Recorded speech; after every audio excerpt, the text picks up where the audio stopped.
Planning for the future is a very important aspect of your financial life, of your life in general. You have to have a plan, a vision, a goal, dreams, hopes, desires.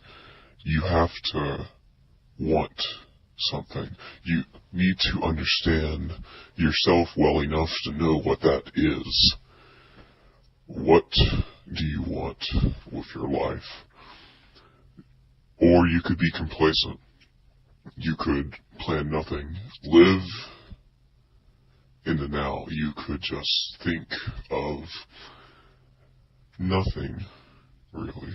You could just go on with life, wake up in the morning just because that's what you've always done, not knowing where tomorrow will bring you, and just do the same thing over and over and over again. I prefer life with a meaning, and meaning must be given from yourself. That means that you have to give yourself meaning. You need to understand why you are here, and no one else will give you that. You need to define your life. So planning. My plan is very simple. I have objectives, goals, quotas that I put onto myself. And the thing about quotas that you apply to yourself is a luxury. A quota applied to you by other people could be unreasonable or could be too light. You know that your ability is greater than that quota. If you could sell 100 of a product and they only make you sell 50, then you are being undervalued. But they are doing the best they can. But you should know yourself better than anyone else. That is the nature of self-realization, after all. Or they could give you a quota of 200, twice your capability. It would make you stress, unreasonable, make it high, and you yourself would never put that stress on yourself knowing that you could not reach it. Therefore, planning is all about realistic goals. One of the failures of resolutions or goals in general are ambition, after all. Ambition drives you to think higher than what is rational. You can be conservative or you can be liberal in your planning, but what is important is that you're rational. Know your limitations, know your abilities. Do not undermine yourself, but do not overestimate your abilities either. Balance is key when planning your goals. So, what are your goals? Well, it depends on what you want. My personal goals are wealth building, education, knowledge, growing in wisdom, better oneself. I also enjoy exercise, health. I have physical timing and running distances, complete a marathon in my lifetime. And you must take each one at a weighted. What is weighted most? What do you desire most? What are secondary? It's important to have multiple goals to achieve because one goal may not be achieved, but others can be. And the most important thing you can have in goal building is positive feedback. After all, positivity is a very strong stimuli to your brain that allows you to think proactively, allows you to keep going on. That is what hope does. And if you think your goal is hopeless after a couple months with no positive feedback, nothing. Imagine you start a blog and you write for hours a day, months, but then you find no one, not a single person has seen your blog. Then you basically turning yourself into a journal. But that wasn't the point, was it? The point was to communicate with others, to change other people's lives. That is the point of encouragement and of hope that your dreams and goals should give you, if they are attainable and if they are of good rational quality. So, I find that you must start. Yeah, that's it. You must start. See, starting is probably one of the greatest challenges.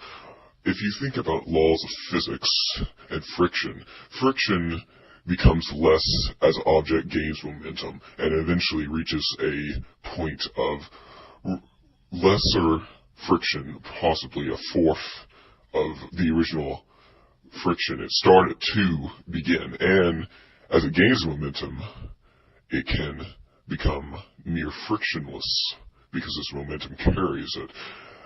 Think of a snowball.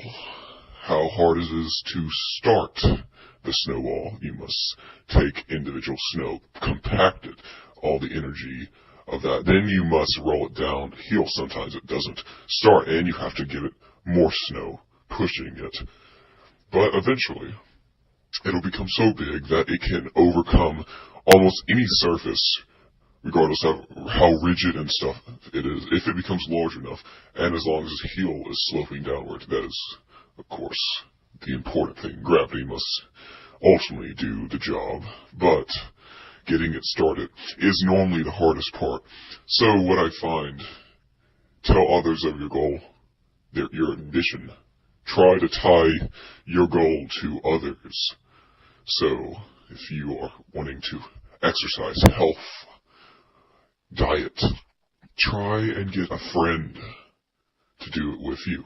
What I've found is you will either let your arrogance carry you into this, and you will form the habit because you want to be better than your friend, or the simple aspect of letting your friend down will drive you to complete this, or to stay with that habit of exercise. I find that it is important to also be honest with yourself. Know what you can do. You cannot do some things at first. You will not grow and go viral. The statistical probability of you starting a YouTube channel, a blog, and any form of media or social interaction where the goal is to grow in numbers and viewership, business to your customer, when you're not going to be $1 billion company very quickly. After all, if you gather little by little but strong, consistent growth, over time you will eventually, as long as you keep your standard base of customers, as long as you're not losing any of the new customers you gain and they become loyal to you, and you keep growing, adding numbers by numbers, you will eventually grow to that estimated mark, but you will not do it quickly. People are very simple.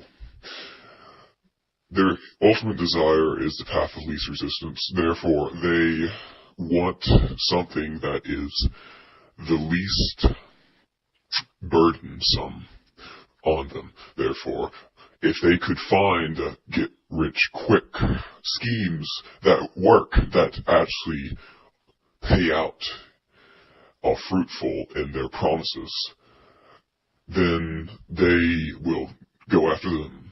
That is why surges of Bitcoin and cryptocurrencies have been so successful. Also, why bubbles form in the first place. As soon as they see that the only thing driving price is demand, well, they want to get in, because by not getting in, your opportunity cost has gone up exponentially.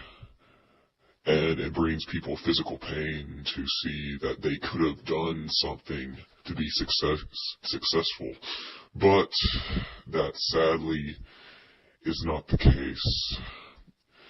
The one that wins, the one that truly will be successful, truly will obtain their goals, is a person who attacks a goal, who does not cheat, who does not simply take the easy way out.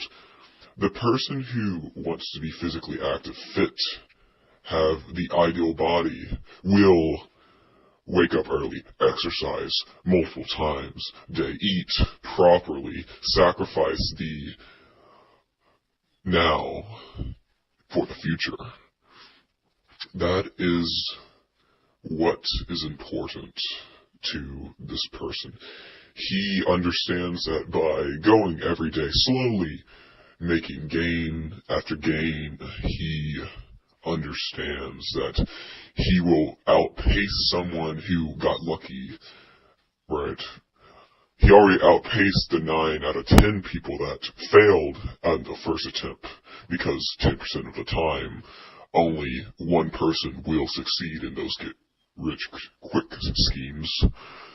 That's how they always work. They never have any win-win scenarios. There's never a truly mutual benefit relationship with those schemes. But with a slow and steady approach, everyone can be a winner, which gives long-term benefits in relationships an advantage. Therefore, when planning for your future, think long, think realistic. Do not try to steal from your future self too quickly, because you may be shorting yourself of your true potential. So thank you for listening, and subscribe.